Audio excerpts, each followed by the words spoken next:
Selamat malam Bapak Ibu Saudara sekalian dan juga murid-murid dari SMP SKC. Kita bersyukur karena hari ini kita boleh sekali lagi mengingat akan Natal, mengingat kembali bagaimana Allah mengasihi kita dan bagaimana Allah mau mengunjungi kita sebagai umatnya dengan Tuhan Yesus menjadi manusia. Tapi sebelumnya mari kita sama-sama berdoa terlebih dahulu. Mari kita berdoa. Bapa dalam surga, kami sangat bersyukur karena Tuhan menyertai kami, karena Tuhan memimpin kami, dan Tuhan memberikan kami kesempatan untuk kami boleh sama-sama merenungkan firman Tuhan, sama-sama boleh merenungkan satu peristiwa penting di dalam sejarah, satu peristiwa yang luar biasa ajaib, satu peristiwa yang tercatat di dalam sejarah dan merubah dunia. Kami sangat bersyukur Tuhan, kami boleh beriman kepada Kristus, kami boleh mengenal Dia, dan kami boleh mengingat setiap tahun bahwa pernah ada satu hari di mana Tuhan kami pernah datang ke dalam dunia. Terima kasih Tuhan, sertai kebaktian kami pada malam hari ini, dan kiranya nama Tuhan dipermuliakan. Dalam nama Tuhan Yesus kami berdoa dan mengucap syukur. Amin. Bapak Ibu Saudara sekalian, kita bersyukur karena kita boleh mengenal satu kisah yang besar sekali di dalam sejarah, yaitu kisah yang benar-benar merupakan catatan sejarah, dan ini membuat kita memahami bahwa iman kita bukan berdasarkan dongeng, iman kita bukan berdasarkan imajinasi manusia, tetapi iman kita berdasarkan sesuatu yang Tuhan nyatakan di dalam sejarah. Nah, Bapak Ibu Saudara sekalian, kita bisa mulai memikirkan bahwa berita Natal adalah berita yang tidak pernah berada secara terpisah dari seluruh kisah di Alkitab. Berita Natal itu bukan berita yang tiba-tiba muncul, bukan kabar baik yang tiba-tiba ada tanpa konteksnya. Berita Natal adalah berita yang muncul dari satu rangkaian Alkitab. Satu rangkaian Alkitab dari Kejadian sampai Wahyu. Sehingga kita bisa memahami dengan tuntas bahwa Alkitab seperti yang pernah dikatakan oleh Gregory dari Nazianzus, bahwa Alkitab ini memiliki satu cerita. Di dalamnya ada 66 kitab memang, tetapi ini hanya ada satu cerita. Satu cerita yang besar, satu cerita yang realistis, dan satu cerita yang ada di dalam konteksnya masing-masing. Dan ini menjadi satu kekuatan kepada kita, buat kita yang menjadi orang yang percaya kepada Tuhan, karena membuat kita menyadari bahwa Alkitab ini bukan semacam buku kerohanian semata-mata, tetapi Alkitab adalah satu buku yang mau Tuhan mau kita baca dan kita mendapatkan berkat di dalamnya. Sebelumnya mari kita membaca terlebih dahulu Matius 1 ayat 18 sampai ke 23. Matius 1 ayat 18 sampai 23, saya akan bacakan untuk saudara-saudara sekalian. Matius 1 ayat 18 sampai 23, kelahiran Yesus Kristus ialah seperti berikut. Pada waktu Maria ibunya bertunangan dengan Yusuf, ternyata ia mengandung dari Roh Kudus sebelum mereka hidup sebagai suami istri. Karena Yusuf, suaminya seorang yang tulus hati dan tidak mau mencemarkan nama istrinya di muka umum, ia bermaksud menceraikan istrinya dengan diam-diam. Tetapi ketika ia mempertimbangkan maksud itu, malaikat nampak kepadanya dalam mimpi dan berkata, Yusuf, anak Daud, janganlah engkau takut mengambil Maria sebagai istrimu, sebab anak di dalam kandungannya adalah dari Roh Kudus. Ia akan melahirkan anak laki-laki dan engkau harus menamakan dia Yesus, karena dialah yang akan menyelamatkan umatnya dari dosa mereka. Hal itu terjadi supaya genaplah yang difirmankan Tuhan oleh Nabi. Sesungguhnya anak darah itu akan mengandung dan melahirkan seorang anak laki-laki, dan mereka akan menamakan dia Immanuel, yang berarti Allah menyertai kita. Saudara sekalian, berita Natal adalah berita yang tadi saya bilang sebelumnya, bahwa berita yang tidak lepas dari keseluruhan Alkitab. Kalau kita melihat secara garis besar, Alkitab memiliki satu cerita, satu kisah yang penting. Dan Alkitab ini berbeda jauh sekali dengan kitab-kitab suci agama lain atau kepercayaan lain. Karena di dalam Alkitab, satu cerita ini membuat kita memahami bahwa yang menjadi fokus dari Allah adalah kisah dari Allah dan relasinya dengan umatnya. Maka kalau saudara membaca Alkitab dari halaman pertama, Kejadian 1 ayat 1, diceritakan pada mulanya Allah. Ada tokoh pertama yaitu Allah. Dan kemudian nanti kita menjumpai di dalam hari ke-6 Tuhan menciptakan manusia, yaitu tokoh kedua, yaitu nanti manusia Adam dan Hawa, dan kemudian seterusnya menjadi umat. Jadi hanya ada Allah dan umatnya. Sehingga ini menjadi satu konsentrasi cerita di dalam Alkitab yang menjadi satu cerita yang besar yang akhirnya menaungi ke 66 pasal di dalam Alkitab yang kita miliki. Sehingga kalau saudara mulai menanyakan misalnya setan itu dari mana, malaikat yang jatuh itu siapa, lalu kemudian dari mana ada kejahatan, sebelum dunia diciptakan ini ada apa, Alkitab seperti tidak terlalu concern dengan menjawab pertanyaan itu, karena dari awal Alkitab memang satu kitab yang mau membuat kita mempunyai satu konsentrasi, yaitu mengenai antara Allah dan umatnya. Sehingga ini menjadi satu garis besar atau yang menjadi benang merah yang mengkaitkan semua kitab di dalam kitab suci, dan kita mesti kembali kepada jalur ini sebelum kita menanyakan hal-hal yang lain yang sangat sekunder atau tersier begitu ya, dan kita menuntut jawaban yang akhirnya menimbulkan spekulasi. Nah, sekali lagi, Alkitab adalah berisi cerita utama, yaitu Allah dan umatnya. Sehingga kalau saudara baca Kejadian 1, Allah dan umatnya, nanti saudara akan melihat bahwa berita Natal itu berada di dalam konteks seperti ini, yaitu Allah dan umatnya. Maka di dalam bacaan yang kita baca di dalam Matius 1, bercerita tentang Allah bersama dengan kita. Betul ya? Ada dua pihak, Allah dan umatnya. Dan ini yang menjadi hal yang penting sebelum kita akan menelusuri bagian yang kita baca tadi. Kemudian, berita ini adalah berita yang sangat realistis. Kalau saudara baca Alkitab dari awal sampai akhir, maka saudara akan menemukan bahwa Alkitab itu menceritakan tentang Allah dan umatnya di dalam satu kehidupan yang sangat nyata.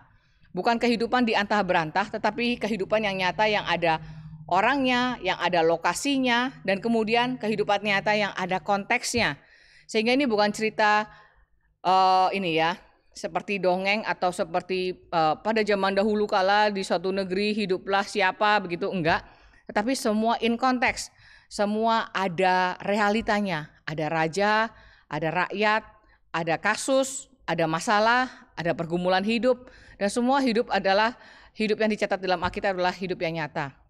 Yang kita bisa jumpai juga sampai sekarang ada dalam kehidupan kita sehari-hari untuk kita renungkan bersama-sama. Ya, sehingga kita bisa melihat bahwa berita ini adalah berita yang paling kontekstual, paling cocok untuk kita menghadapi situasi hidup kita yang kita bisa hadapi di dalam zaman kita sekarang. Sekarang kita menghadapi situasi pandemi, tentu saja Alkitab sangat relevan di dalam kita menghadapi situasi seperti ini. Nanti kita akan lihat di bagian belakang ya. Kemudian ini yang mau kita bahas pada hari ini, yaitu beritanya adalah berita di dalam bagian perikop ini. Saya akan mulai dengan berita tentang Immanuel. Berita tentang Immanuel. Alkitab memberitahukan bahwa Immanuel artinya Allah beserta kita. Ketika Yusuf mau mengambil Maria sebagai istrinya, maka ketika dia berniat untuk menceraikan istrinya karena Maria mengandung dari Roh Kudus sebelum hidup satu rumah dengan Yusuf, sebelum mereka bersetubuh, maka malaikat itu mengatakan dia adalah yang akan menggenapi janji Immanuel.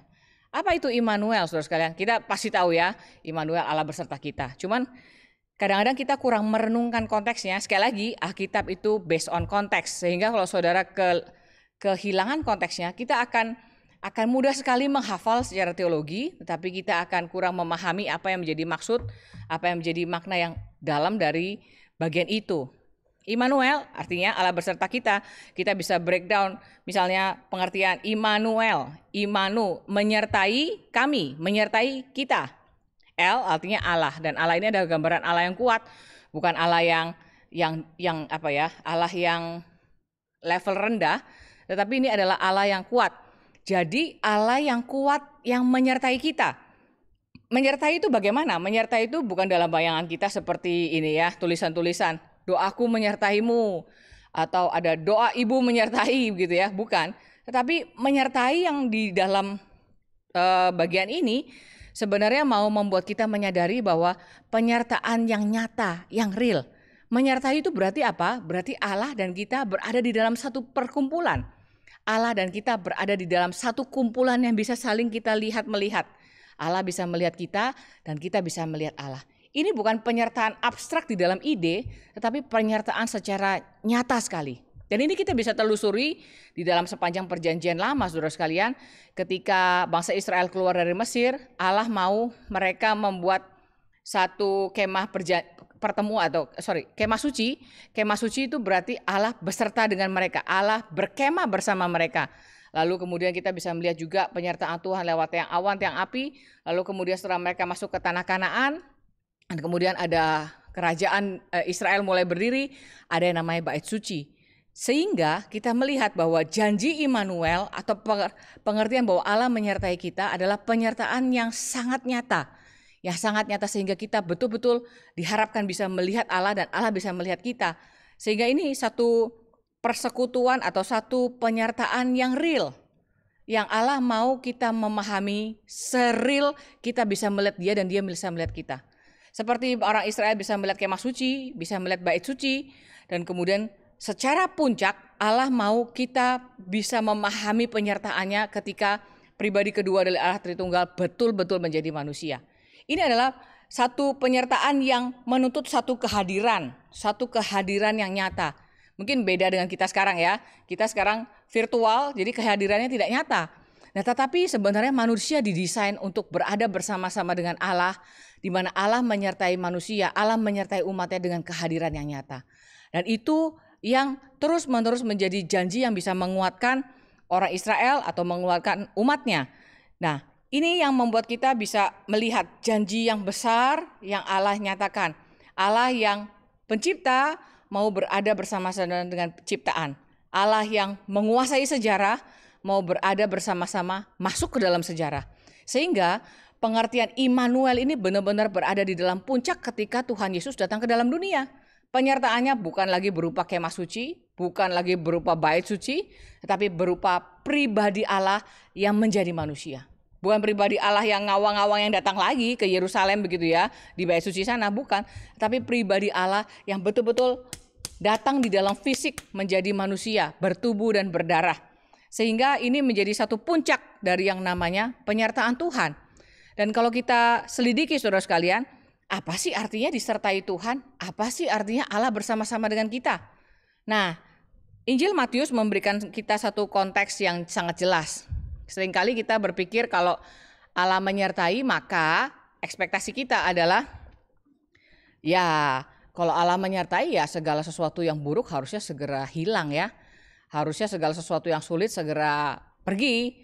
Kalau Allah menyertai harusnya COVID segera bisa diatasi begitu ya. Kita nggak usah masuk dalam bulan-bulan yang cukup panjang dan kita juga nggak tahu bulan atau tahun yang cukup panjang untuk menyelesaikan satu kesulitan yang mengglobal ini. Tetapi pandangan kita terhadap penyertaan Tuhan seringkali begitu simple ya. Kalau menyertai ya seperti Tuhan kayak obat nyamuk gitu ya. Kita semprot lalu nyamuknya mati. Bukan saudara, penyertaan Tuhan sebenarnya Tuhan sudah gambarkan secara jelas. Cuman kita selalu punya keinginan yang berdasarkan keinginan sendiri yang di luar ekspektasi. Kita punya ekspektasi di luar apa yang Alkitab mau kita belajar di dalamnya. Sehingga akhirnya kita menuntut penyertaan versi kita. Dan saudara bayangkan kalau misalnya mulai dari perjanjian lama. Misalnya ketika orang Israel berkeliling disuruh keluar dari Mesir. Lalu jalan di padang gurun. Allah janji akan menyertai mereka. Tetapi penyertaan Allah ternyata tidak membuat mereka tiba-tiba menempuh jalan yang sangat cepat. Menempuh jalan ekstra lancar. Tapi bahkan Allah menyertai ketika mereka dituntun masuk ke padang gurun. Dan disitulah dikatakan Allah menyertai mereka. Dan penyertaannya betul-betul nyata. Penyertaannya betul-betul real karena Allah berkemah di tengah-tengah mereka. Nah, maka konteks-konteks perjanjian lama seluruhnya pasti ada konteks-konteks yang spesifik. Tetapi kira-kira itu yang mau diajarkan pertama-tama kepada umatnya bahwa ketika Allah menyertai itu bukan seperti sulap. Seketika masalahmu menjadi hilang. Bukan saudara, tetapi kita betul-betul merasakan bahwa Allah ada bersama-sama dengan kita bahkan melalui kesulitan. Allah bukan semacam pengusir ini ya, kalau orang Chinese punya Feng Shui itu tolak bala. Allah itu bukan tolak bala. Karena Allah bukan berhala. Allah adalah pribadi yang ingin bersekutu bersama-sama dengan umatnya. Dan tentu saja Allah mau umatnya mau bersekutu bersama-sama dengan dia di dalam keadaan apapun. Dan ini yang mau dibagikan dari perjanjian lama dan puncaknya di dalam perjanjian baru ketika kita melihat Kristus datang ke dalam dunia. Maka mari kita lihat konteksnya saudara sekalian. Bacaan kita dimulai dari ayat 18, tetapi kalau saudara melihat dari ayat sebelumnya, maka saudara akan menjumpai silsilah Tuhan Yesus dari Abraham sampai nanti ke Kristus. Ada 3 kali 14 di situ. Sehingga ini boleh menjadi satu view yang kita pandang dari Immanuel, yaitu Allah beserta umatnya. Allah beserta umatnya itu bukan dalam waktu yang singkat dan bukan di dalam jalan yang pendek, tetapi dalam jalan yang berliku-liku dengan penuh kegagalan, ups and down umat Tuhan, tetapi Allah terus menyertai. Menyertainya bukan di dalam peristiwa kepada peristiwa, tetapi menyertai di dalam nama kepada nama, di dalam generasi kepada generasi. Kita melihat dari Abraham, lalu kemudian kepada periode kedua Daud, dan bahkan sampai periode ketiga di dalam pembuangan. Maka ini sangat jelas bahwa di sini menyatakan bahwa Allah menyertai umatnya. Kalau kita lihat kegagalan-kegagalan orang-orang yang ditulis di dalam silsilah ini cukup telak begitu ya. Banyak kegagalan yang cukup signifikan. Tetapi Allah memutuskan untuk tetap menyertai umatnya. Dari generasi ke generasi, dari kesulitan demi kesulitan. Sehingga penyertaan Allah ini membuat pengharapan Israel tidak putus. Penyertaan Allah ini membuat pengharapan Israel dipegang terus dari sejak Abraham, Daud, bahkan ke dalam pembuangan. Nah, ini namanya Allah menyertai kita. Allah membuktikan bahwa Dia tidak meninggalkan umatnya. Lalu dari cerita besar ya, dari Abraham kek, Daud kek, lalu kemudian pembuangan. Wah, ini cerita besar-besar. Lalu bagian yang kita baca tiba-tiba menyempit menjadi penyertaan Allah di dalam pergumulan yang konteks sangat dekat, yaitu keluarga Yusuf dan Maria. Bagaimana keluarga Yusuf dan Maria disertai oleh Tuhan ketika ada sesuatu konflik di dalam keluarga mereka, yaitu ternyata Maria mengandung sebelum mereka satu rumah, sebelum mereka bersetubuh bahkan. Itu makanya menjadi suatu konflik yang besar. Tetapi Allah memberikan penyertaannya karena apa? Karena ternyata Allah memberikan mengutus malaikatnya kepada Yusuf dan kepada Maria, sehingga membuat rencana Allah ini tetap bisa dijalankan. Dan mereka ketika menghadapi ini tentu saja bukan seperti drama Natal kita ya, yang bisa kita fast forward, kita kasih dekorasi yang bagus, lalu kehilangan pergumulan Maria dan Yusuf. Saudara bisa bayangkan di dalam kota kecil, di dalam tradisi Yahudi yang sangat kuat, memiliki anak sebelum nikah itu, wah itu isu komunal yang sangat besar. Mereka akan dibully habis-habisan satu desa, dan mereka mungkin akan mengalami diskriminasi yang besar, ejekan, fitnah, dan tatapan mata orang-orang yang sangat membenci karena dua orang ini ternyata ya selama ini kita pikir mereka orang saleh, mereka ternyata orang busuk yang menutupi segalanya dengan kerohanian. Wah, itu sesuatu yang sangat sulit. Tetapi Maria dan Yusuf tetap hanya bisa berpegang Allah menyertai dan Allah menyertai. Sehingga mereka bisa terus sampai akhirnya ketika ada perintah dari Kaisar Agustus membuat mereka bergerak dari daerah utara ke selatan, yaitu menuju ke Bethlehem, supaya apa yang dijanjikan oleh para nabi itu digenapi, yaitu Mesias lahir di Bethlehem. Lalu kemudian konteks berikutnya yang disajikan oleh Matius adalah Allah menyertai bukan hanya Israel secara sejarah, bukan hanya Israel di dalam spesifik keluarga yang akan dipakai oleh Tuhan melahirkan Yesus, tetapi juga menyertai orang-orang dari timur. Di sini kita lihat orang Majus, perikop pasal kedua, yaitu orang Majus yang mencari bayi Yesus, mencari mana raja orang Yahudi yang dilahirkan itu.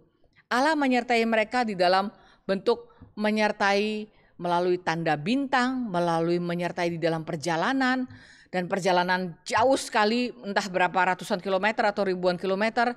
Dan itu bukan perjalanan yang safe, perjalanan yang sangat resiko, karena melewati padang gurun pasti banyak perampok dan pasti banyak orang-orang bermaksud jahat. Apalagi yang pergi adalah orang yang cukup kaya dan cukup terpandang, karena biasanya orang Majus ini digambarkan dengan orang-orang yang punya intelektual yang tinggi dan kemungkinan besar punya kekayaan yang cukup besar. Sehingga perjalanan mereka bukan perjalanan yang aman. Nah, setelah sampai di Yerusalem, mereka pasti punya asosiasi kalau raja itu tinggal di istana. Maka mereka pergilah ke istana dan mereka pikir mereka akan bertemu dengan orang yang bisa menunjukkan. Ternyata yang mereka temui adalah Herodes, raja boneka orang Romawi yang sangat haus akan kekuasaan. Sehingga sangat mungkin setelah disertai Tuhan dalam perjalanan yang jauh dan berbahaya hampir sampai bisa jadi batal di istana Herodes. Tetapi itu tidak terjadi karena Allah menyertai umatnya untuk sampai kepadanya. Dan Herodes akhirnya berkata, ayo kasih tahu saya nanti ya kalau misalnya kamu berhasil menemukannya. Tetapi Allah mengintervensi itu dengan mengatakan bahwa setelah mereka sampai ke Bethlehem, lalu kemudian mereka menjumpai bayi Yesus, mereka harus pulang lewat jalan lain supaya tidak bertemu dengan Herodes. Dan disitulah kita melihat satu konteks Allah menyertai umatnya. Sekali lagi, orang Majus tidak dihindarkan dari kesulitan perjalanan, tidak dihindarkan dari konflik politik dan intrik-intriknya, tetapi dia disertai oleh Tuhan sampai bertemu dengan Sang Mesias. Konteks berikutnya adalah Sang Mesias itu sendiri.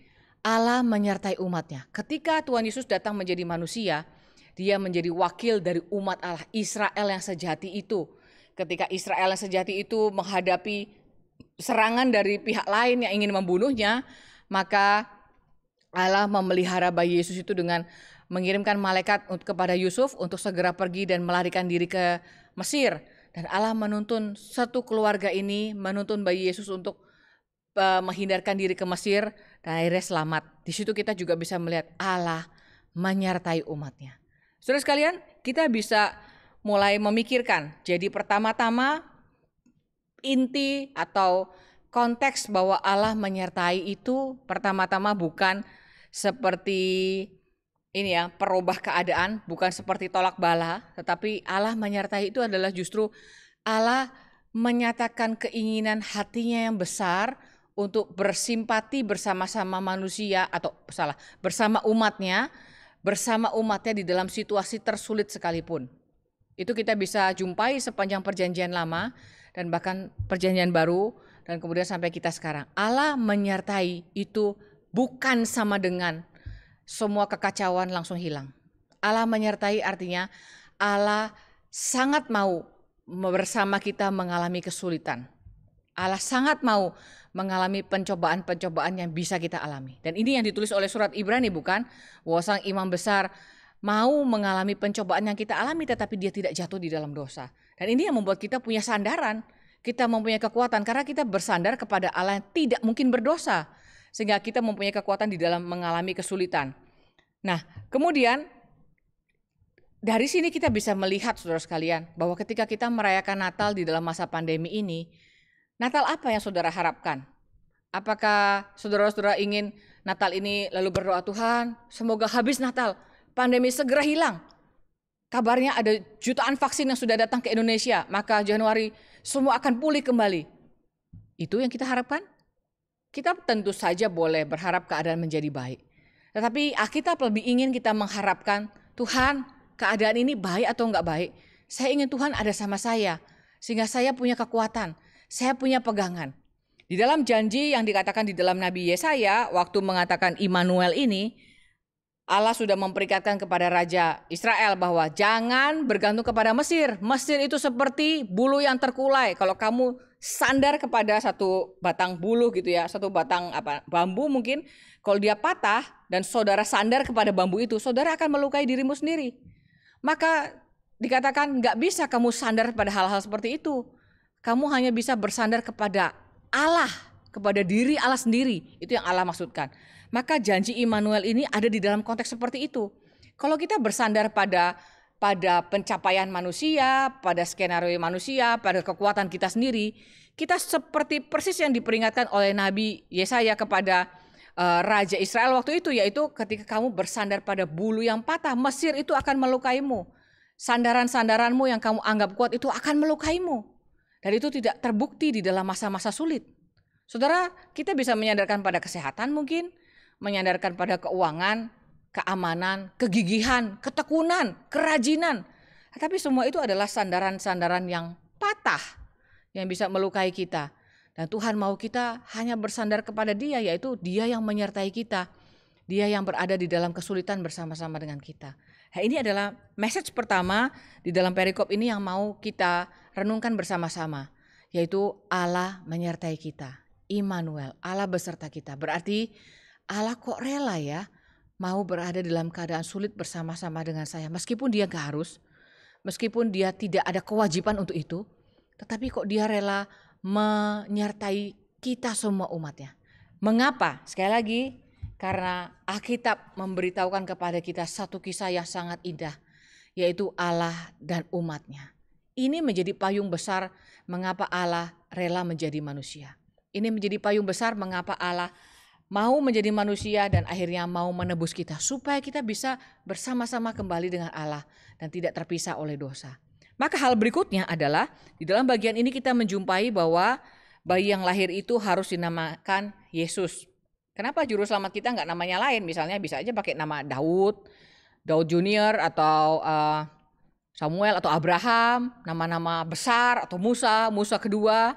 Tetapi tidak saudara, malaikat memberi pesan kasih nama dia Yesus. Nanti waktu kita baca di dalam Injil Lukas, waktu setelah 8 hari mereka pergi ke bait Allah untuk menyunatkan dan memberi nama, maka Yusuf memberi nama dia Yesus. Karena ini yang dipesankan oleh malaikat.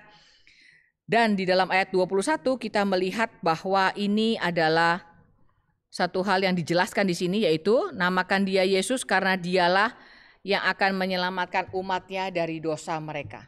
Dialah yang akan menyelamatkan umatnya dari dosa mereka. Sekali lagi ya, saudara, kita melihat ada dua partai atau dua bagian, yaitu Allah dan umatnya. Maka siapa yang menyelamatkan umatnya? Dia. Siapa dia? Allah. Allah akan menyelamatkan umatnya. Menyelamatkan dari apa? Sebagian kita akan berpikir dengan gampang, menyelamatkan dari Romawi dong. Israel kan sekarang lagi dijajah. Israel lagi dijajah oleh kekaisaran Romawi dan mereka dikasih pajak yang makin lama makin naik. Mereka nggak bisa punya raja sendiri, rajanya pun raja boneka yaitu Herodes. Ya pastilah diselamatkan dari penjajahan Romawi lah. Mau diselamatkan dari apa lagi? Tapi saudara, ini ada satu kata yang cukup menarik di situ, yaitu menyelamatkan umatnya dari dosa mereka. Bukan menyelamatkan umatnya dari dosa orang lain, begitu ya. Bukan menyelamatkan umatnya dari situasi yang lain. Nah, sekali lagi mari kita referensikan ini ke dalam perjanjian lama, yaitu kenapa orang Israel bisa dibuang dalam pembuangan? Karena mereka sudah menyembah berhala. Tuhan kirim berpuluh-puluh nabi atau banyak sekali nabi untuk memperingatkan mereka bahwa mereka harus kembali kepada Allah. Dosa mereka adalah penyembahan berhala. Di dalam zaman nabi-nabi, baik nabi besar maupun nabi kecil, kita melihat bahwa ketika orang Israel berpaling dari Tuhan di dalam dosa mereka, bukan sama dengan orang Israel langsung merobohkan bait suci dan tidak beribadah kepada Allah. Tidak. Orang Israel dikatakan sambil memberi persembahan di bait suci, sambil hatinya terpikat oleh berhala. Sehingga ini suatu dosa yang besar yang membuat Israel diingatkan berkali-kali, tetapi tidak kunjung bertobat dengan sungguh-sungguh dan akhirnya Tuhan membuang mereka di dalam pembuangan. Nah, ini adalah pangkalan dosanya saudara, bahwa Israel atau umatnya akan diselamatkan dari dosa mereka. Bukankah di dalam kitab nabi-nabi kita sering menjumpai, apa gunanya kamu memberikan korban, apa gunanya kamu membakar lemak-lemak seperti itu tetapi hatimu jauh daripadaku. Itu memberikan satu indikasi bahwa Tuhan itu mau menyelamatkan umatnya dari dosa umatnya. Pertama-tama menyelamatkan dari dosa umatnya. Kita diselamatkan bukan dari dosa orang lain. Kita diselamatkan bukan dari situasi yang buruk. Kita diselamatkan pertama-tama dari dosa kita sendiri, yaitu ketika hati kita secara mulut kita berkata, aku memuji Tuhan, aku menyembah Tuhan, aku orang Kristen. Tetapi secara hati kita berikan hati kita kepada yang lain. Kita dedikasikan hidup kita kepada yang lain. Kita berikan cinta kita, desire kita, excitement sesuatu yang menyenangkan, sesuatu gairah kita kepada yang lain. Kalau kita dengar khotbah, pelajaran agama atau khotbahnya kok lama, kita langsung lihat jam. Pendetanya udah khotbah 1 jam lebih, panjang banget ini kayak ini. Wah, gimana kita kalau dengar khotbah kepanjangan? Percuma, semua akan lupa karena terlalu rumit. Nah, saudara sekalian, ini membuktikan bahwa secara badan kita hadir di gereja, secara hati kita di luar. Kita sangat mirip dengan Israel sebelum dia dibuang ke pembuangan. Yaitu Tuhan sudah berkata berkali-kali bahwa engkau sedang menyembah berhala. Menyembah berhala bukan sama dengan saudara nggak pernah ke gereja, langsung kemudian ganti patung di rumah, bukan. Tapi teguran dosa di sini maksudnya akan menyelamatkan umatnya dari dosa mereka adalah ketika umatnya mengaku, oke, saya memang umat Tuhan, saya beribadah loh, saya ke gereja setiap minggu, atau kalau versi orang Israel, saya ke bait Allah, saya mempersembahkan korban, gak pernah ada yang saya lupa, tetapi hati saya juga pengen yang lain. Hati saya juga terpikat oleh Molok, oleh Baal, Ashtaroth, dan lain-lain. Dan itu kayaknya ya boleh lah ya, selama saya tidak meninggalkan Tuhan itu nothing wrong with it. Tapi saudara sekalian, Tuhan itu tidak bisa begitu. Karena dari awal, saudara kembali lagi, relasinya hanya se-eksklusif antara Allah dan umat.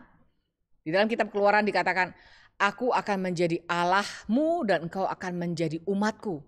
Se-eksklusif itu tidak boleh ada yang lain. Karena Allah betul-betul mencintai umatnya dan umatnya akan sangat berbahagia ketika hanya mencintai Allah.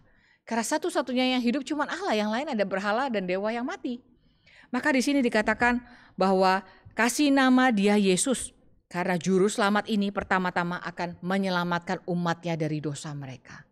Dan ini yang mungkin sekali gagal dipahami oleh orang-orang Israel di bagian abad-abad di zaman-zaman Tuhan Yesus. Mereka berharap kalau Mesias datang, wah harusnya pemimpin perang dong. Kita ini ditindas, kita ini anak Abraham, orang merdeka tidak pernah dijajah orang lain. Sekarang kok Tuhan di mana ini membiarkan kita tertindas? Tuhan di mana ketika membiarkan ada bangsa kafir menindas kita? Kita berharap panglima perang yang besar yang bisa menghancurkan Romawi. Nah itu yang mereka harapkan. Mereka benar-benar tidak bisa melihat melalui perjanjian lama bahwa sebenarnya yang menjadi ujung pangkal dari mereka dibuang oleh Tuhan bukan bangsa lain. Tuhan bahkan memakai bangsa lain menjadi alat keadilan Tuhan bagi Israel. Tetapi itu tidak mereka sadari. Yang mereka pikir adalah saya dijajah. Saya dijajah karena ya ini bangsa keterlaluan, ini orang kafir menjajah saya. Dan mungkin mereka mengharapkan sangat bahwa mereka lepas dari penjajahan. Mereka berharap selamatkanlah umat dari dosa orang, dosa bangsa lain, kecemaran orang lain. Ini hal yang persis bisa kita alami juga sekarang. Selamatkan saya Tuhan dari kesalahan orang lain. Selamatkan saya Tuhan dari situasi yang buruk. Selamatkan saya Tuhan dari keputusan orang lain yang salah. Orang lain yang salah sih. Kenapa kamu seperti ini? Ya karena saya diajak teman main game, maka saya jadi ikutan kecanduan game. Kenapa kamu terlibat pornografi? Ya habis dikasih lihat, jadi saya pengen tahu. Kita jarang memikirkan bahwa selamatkan saya dari dosa saya. Kalau saudara kembali kepada halaman pertama Alkitab, saudara akan menjumpai bahwa Adam dan Hawa itu berdosa karena memilih sendiri. Tidak pernah ada suatu masa di mana mereka tidak bisa memilih lalu terpaksa berdosa, tidak ada. Tetapi justru karena itulah kita perlu diselamatkan dari dosa kita sendiri. Dan itu yang Tuhan Yesus kerjakan. Tuhan Yesus di sini dikatakan beri nama Dia Yesus karena Dia akan menyelamatkan umatnya dari dosa mereka.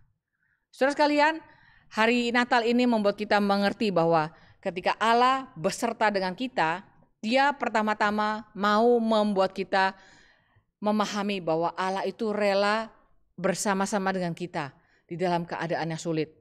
Hal yang kedua, Allah betul-betul akan merubah. Merubah apa? Merubah kita diselamatkan dari dosa kita sendiri. Itulah yang Allah rubah. Allah tidak pertama-tama merubah situasi menjadi sangat ideal sehingga kita bisa mempunyai situasi untuk mentaati Tuhan seolah-olah seperti itu. Bukan. Tetapi yang Allah rubah adalah situasi di dalam supaya kita mengerti musuh paling besar itu bukan musuh dari luar. Allah tidak menyelamatkan umatnya dari musuhnya di luar. Tidak.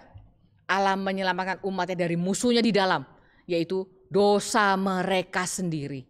Dan ini yang Tuhan Yesus lakukan. Ketika Dia lahir ke dalam dunia, Dia mempunyai satu tujuan, yaitu satu jalur. Mentaati kehendak Bapa di sorga untuk menyelamatkan umatnya dari dosa mereka. Dosa mereka apa? Dosa mereka itu mentaati diri sendiri dan bukan mentaati Bapa. Dan ini adalah pangkalan dosa yang paling purba, bukan? Yaitu ketika di Taman Eden, Adam dan Hawa memilih untuk mentaati dirinya sendiri dan bukan mentaati Bapa. Dan ini menjadi induk dari segala macam dosa yang akhirnya menggerogoti manusia. Dan untuk itulah Tuhan Yesus mau datang untuk menyelamatkan kita.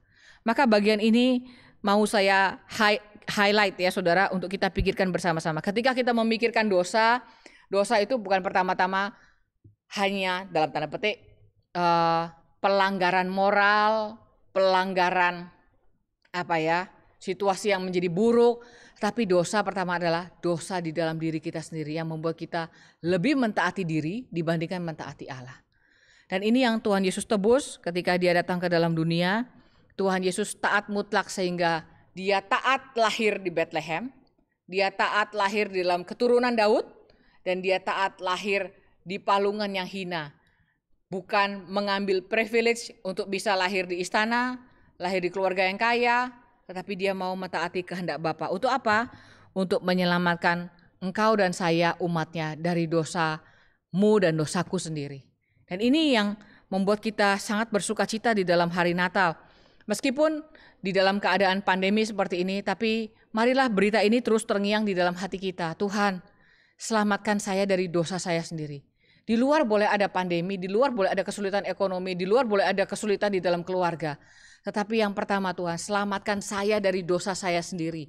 Karena kesulitan di luar selalu ada, tetapi yang membuat keputusan berdosa itu pasti saya yang ada di sini. Diri saya sendiri. Sehingga dari situlah saudara dan saya perlu diselamatkan. Dari situlah saudara dan saya perlu mempunyai sandaran yang kokoh. Bukan sandaran di luar, tetapi sandarannya adalah Allah yang menyertai kita. Dan dari sini kita bisa mempunyai satu pencerahan bahwa ketika Tuhan Yesus datang ke dalam dunia, kita betul-betul memerlukannya. Kita tidak sedang dijajah siapa-siapa, tetapi kita sedang dijajah dosa. Dosanya siapa? Dosa orang luar? Pengaruh buruk dari luar? Pengaruh TV? Pengaruh internet? Pengaruh gadget? Bukan. Pengaruh dirimu sendiri yang ada di dalam. Yang mengambil keputusan untuk bertentangan dengan Tuhan. Dan untuk itulah kita perlu diselamatkan. Karena itu tidak ada yang bisa menyelamatkan yang selain dari Tuhan. Karena pengaruh dari luar bisa orang luar lagi yang menghapus pengaruh itu. Tetapi pengaruh dari dalam, siapa yang bisa menghapus pengaruh di dalam diri kita sendiri? Kalau bukan karena Tuhan menebus kita dan memberikan hati yang baru. Oleh karena itu saudara sekalian dan Bapak Ibu saudara sekalian, mari kita datang kepada Tuhan di hari Natal ini. Tuhan, hari Natal ini sangat spesial. Tidak ada orang yang mengalaminya selama 1-2 generasi yang lalu. Di mana ada pandemi yang besar dan kita tidak bisa lagi merayakan Natal seperti pada umumnya. Tetapi justru ini membuat kita memahami konteks Alkitab. Bagaimana Allah menyertai kita di dalam keadaan yang sulit. Allah mau bersama kita di dalam keadaan yang sulit. Lalu Allah bahkan mau menyelamatkan kita dari keadaan kita tersulit yang lebih sulit, yaitu dari dosa kita sendiri. Oleh karena itu, mari kita datang kepada Tuhan dan berkata masing-masing orang, papa, mama di rumah, anak-anak, saudara sekalian perlu berkata kepada Tuhan, Tuhan, ketika saya percaya Tuhan Yesus, saya tahu gak sih artinya? Saya tahu gak artinya nama Yesus? Yaitu menyelamatkan umatnya dari dosa mereka. Berarti kalau saya umatnya, saya perlu diselamatkan dari dosa saya sendiri. Dari keputusan saya yang salah, yang selalu tidak mentaati Tuhan.